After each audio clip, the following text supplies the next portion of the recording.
Hi everyone.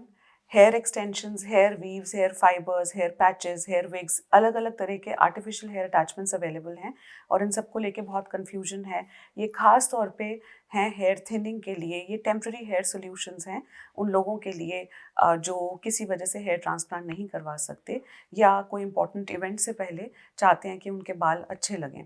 ये ऐसे लोगों के लिए भी हैं जो किसी भी वजह से इनको ऑटो इम्यून हेयर फॉल है जिसकी वजह से वो हेयर ट्रांसप्लांट के कैंडिडेट्स नहीं हैं या अभी वो कुछ समय तक हेयर ट्रांसप्लांट का डिसीजन नहीं ले रहे।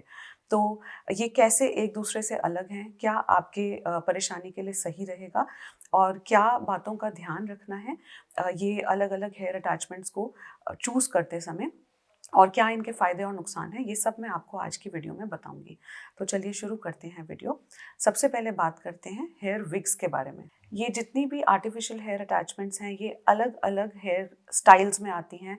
ये ह्यूमन और सिंथेटिक हेयर से बनी होती हैं, ये अलग अलग हेयर कलर्स में आती हैं। तो ये हर तरीके से अवेलेबल हैं, आप अपने बालों के हिसाब से एक सही हेयर अटैचमेंट चूज़ कर सकते हैं। तो हेयर विग्स की अगर बात करें तो हेयर विग्स होती हैं जो आर्टिफिशियल हेयर जो एक बड़ा बॉल्ड पैच कवर करने के लिए और या फिर पूरे स्कैल्प को कवर करने के लिए ये अवेलेबल हैं। अब इनको ग्लू के साथ स्कैल्प पे लगाया जाता है। और कुछ बातें जो आपको ध्यान में रखनी है अगर आप हेयर विग्स के लिए ऑप्ट कर रहे हैं तो ग्लू से भी एलर्जिक रिएक्शंस हो सकते हैं।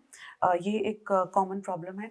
उसके अलावा ये विग्स क्योंकि एक बड़ा बॉल्ड पैच कवर करती हैं स्कैल्प का या फिर ये पूरा ही स्कैल्प कवर करेंगे, तो इस वजह से धीरे धीरे स्वेट की वजह से, डैंड्रफ की वजह से भी स्कैल्प में इरिटेशन और एलर्जिक रिएक्शंस हो सकते हैं, ड्राइनेस हो सकती है या फिर पसीने की वजह से इचिंग हो सकती है, डैंड्रफ हो सकती है। इसलिए इन विक्स को टाइम टू टाइम उतारना ज़रूरी है। 6 हफ्ते या 6 महीने तक आप इसको लगाएंगे और उसके बाद इसको उतारना है, स्कैल्प को अच्छे से क्लीन करना है। और ये आपके अपने स्कैल्प कंडीशन पर भी डिपेंड करेगा कि आप कितनी लंबे समय तक उस विग को इस्तेमाल कर सकते हैं, आपने क्या ब्रांड की विग ली है उस पर भी डिपेंड करेगा और वेदर पर भी डिपेंड करेगा। अगर बहुत ज़्यादा ह्यूमिड वेदर है, चिपचिपा वेदर है, तो आपको ज़्यादा फ्रीक्वेंटली अपना स्कैल्प क्लीन करवाना पड़ेगा। अब हम बात करते हैं हेयर एक्सटेंशंस के बारे में। तो हेयर एक्सटेंशन सबसे ज़्यादा पॉपुलर है खासतौर पे फीमेल्स में, और हेयर एक्सटेंशंस भी ह्यूमन हेयर और सिंथेटिक हेयर की बनी होती हैं। अलग अलग हेयर स्टाइल्स और अलग अलग हेयर कलर्स में ये अवेलेबल हैं। तो हेयर एक्सटेंशंस खास तौर पे हैं बालों की डेंसिटी बढ़ाने के लिए, बालों की वॉल्यूम और लेंथ बढ़ाने के लिए।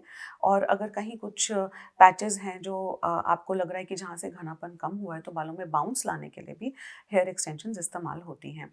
तो हेयर एक्सटेंशंस के लिए ये अलग अलग 3 तरह की खास तौर पे अवेलेबल हैं। इसमें सबसे ज़्यादा पॉपुलर है क्लिप ऑन हेयर एक्सटेंशंस जो टिक टैक क्लिप्स की तरह आती हैं।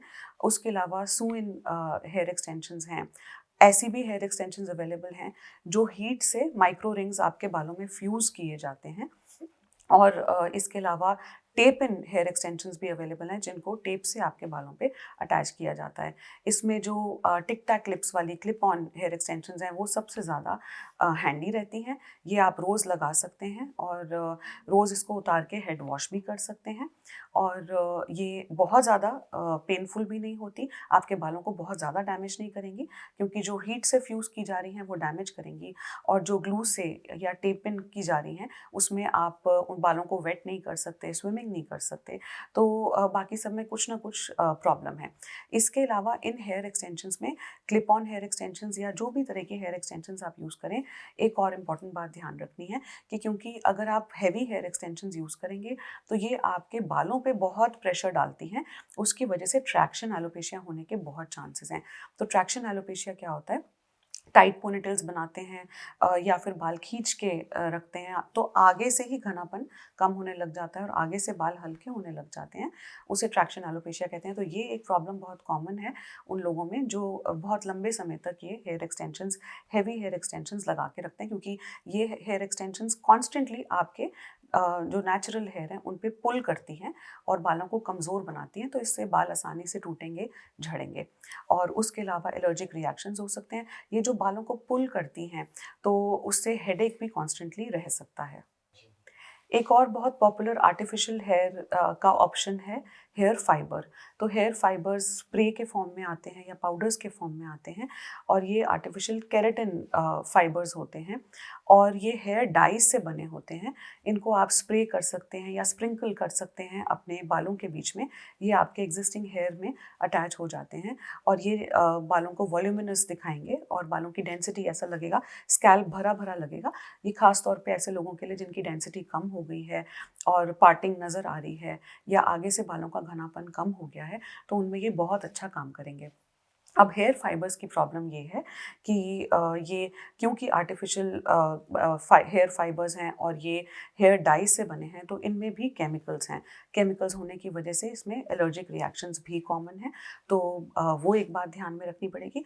और बहुत कम केसेस में, लेकिन अगर ऐसा हो कि ये हेयर फाइबर्स इनहेल कर लिए जाएं, तो रेस्पिरेटरी प्रॉब्लम्स भी हो सकती हैं। ये भी एक इसमें प्रॉब्लम है। अच्छी बात इसमें ये है कि जब आप स्कैल्प को वॉश करेंगे तो ये फाइबर्स वॉश आउट हो जाएंगे और आप स्कैल्प एकदम क्लीन और हेल्दी हो जाएगा, और आप फिर से नेक्स्ट डे इसको इस्तेमाल कर सकते हैं। हेयर पैचेस के बारे में आप बात करते हैं। हेयर पैचेस हेयर विग से थोड़े छोटे होते हैं साइज़ में। ये थोड़ा छोटा बॉल्ड पैच कवर करने के लिए होते हैं। इनको भी इसी तरह ग्लू से लगाया जाता है। ये भी सिंथेटिक या ह्यूमन हेयर के बने होते हैं। अलग अलग हेयर स्टाइल्स में, हेयर कलर में ये अवेलेबल हैं, और इनको क्योंकि ग्लू से लगाया जाता है तो इनकी भी प्रॉब्लम यही है कि इसमें एलर्जिक रिएक्शंस हो सकते हैं ग्लू से, और आपको टाइम टू टाइम ये हेयर पैचेस रिमूव करने पड़ेंगे। हेयर वीव्स भी बहुत ज़्यादा पॉपुलर हैं, ख़ास तौर पे जब बहुत ज़्यादा वॉल्यूम लॉस हो चुका हो, तो हेयर वीविंग एक अच्छा तरीका है उन लोगों के लिए जो हेयर ट्रांसप्लांट के बारे में अभी सोचना नहीं चाहते। तो हेयर वीविंग में ये आर्टिफिशियल सिंथेटिक हेयर या ह्यूमन हेयर बालों में वीव किए जाते हैं। वीविंग का मतलब है कि ये अटैचमेंट्स आपके बालों की लेंथ और वॉल्यूम डेंसिटी बढ़ाने के लिए या तो सूव इन किया जाएगा आपके बालों में, यानी इन्हें सिल दिया जाएगा बालों में, और आपके एग्जिस्टिंग बालों में इसे सिल दिया जाता है, या फिर ब्रेड्स बना दी जाएंगी, यानी कि प्लैट्स बना के इसको बालों में अटैच किया जाएगा, या फिर ये ग्लू से भी आपके एग्जिस्टिंग बालों में अटैच हो सकते हैं। तो ये जब बहुत ज़्यादा वॉल्यूम चाहिए हो तब ये किया जाता है। ये लंबे समय तक बालों में लगाए जाते हैं, और क्योंकि आप इनको रोज़ रोज़ उतार नहीं सकते, तो इसमें नुकसान ये है कि क्योंकि ये हैवी अटैचमेंट्स होती हैं, लंबे समय तक आपके एग्जिस्टिंग बालों में लगाई जाती हैं, तो ये आपके एग्जिस्टिंग बालों को पुल करेंगी, और उससे भी ट्रैक्शन एलोपेशिया होगा, पेन होगा, और ग्लू से अगर अटैच की जा रही हैं तो एलर्जिक रिएक्शंस होंगे, इरिटेशन होगी स्कैल्प में, और हेडेक भी इससे रह सकता है। आई होप आपको ये वीडियो इन्फॉर्मेटिव लगी। हेयर से रिलेटेड ऐसे और इन्फॉर्मेटिव कंटेंट के लिए आप हमें यूट्यूब और इंस्टाग्राम पे फॉलो कर सकते हैं। अगर आपको ये वीडियो अच्छी लगी तो इसे लाइक कीजिए, फ्रेंड्स और फैमिली में इसे शेयर कीजिए, और आप हमारे यूट्यूब हैंडल को सब्सक्राइब भी कर सकते हैं, और बेल आइकन में ऑल का नोटिफिकेशन प्रेस कीजिए ताकि आपको हमारी वीडियोज़ की नोटिफिकेशन मिल सके।